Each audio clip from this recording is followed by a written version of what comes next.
U.S. Treasury sanctions Iranian firms over crypto maritime extortion. The U.S. Treasury moved against two Iranian-linked firms it accuses of running a protection racket at one of the world's busiest oil choke points, according to a July 30th report from Cointelegraph. The Office of Foreign Assets Control, OFAC, tied the companies to an Islamic Revolutionary Guard Corps (IRGC) scheme that pressured vessels transiting the Strait of Hormuz to buy insurance, with some payments collected in digital assets. The designation folds crypto into a familiar sanctions playbook. The novelty is the setting, a maritime extortion operation at the strait that carries roughly a fifth of the world's seaborne oil, with part of the payment flow running through crypto rails instead of the banking system the IRGC is largely cut off from. The mechanics of the scheme Treasury's account describes coercion rather than a commercial product.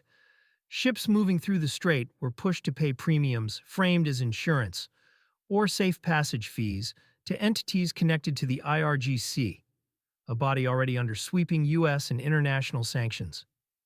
Routing part of that collection through digital assets is a workaround, not an innovation.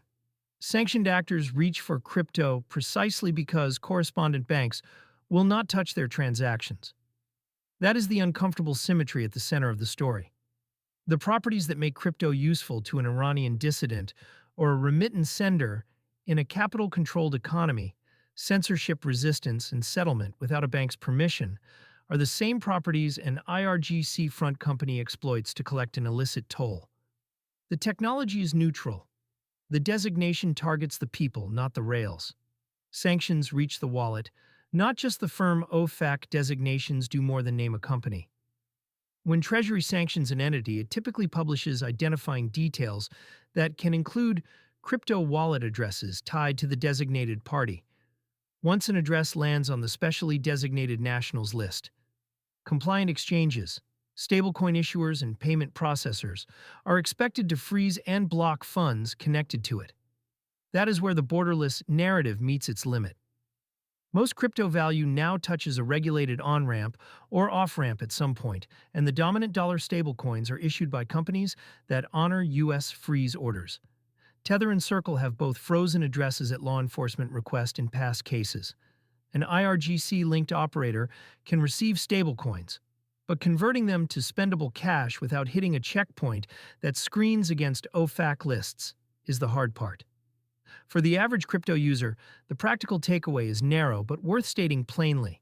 Sanctions compliance is why regulated platforms run blockchain analytics and why a deposit can occasionally be flagged if it traces back to a tainted address. The screening that inconveniences a legitimate user now and then is the same screening meant to catch flows like this one: Iran, crypto, and the sanctions gap. Iran has been a recurring case study in state-level crypto use under sanctions. The country has moved between tolerating and restricting domestic mining depending on its electricity grid, and Iranian entities have surfaced in prior Treasury actions involving ransomware and sanctions evasion. This designation extends that pattern into maritime coercion, an area where the IRGC has long operated through seizures and harassment of commercial shipping near the strait that borders Iran and its Gulf neighbors. Enforcement is the open question. Naming firms and freezing known addresses raises the cost of the scheme and warns exchanges to watch for related flows. But it does not by itself stop cash-based or over-the-counter collection that never touches a compliant venue.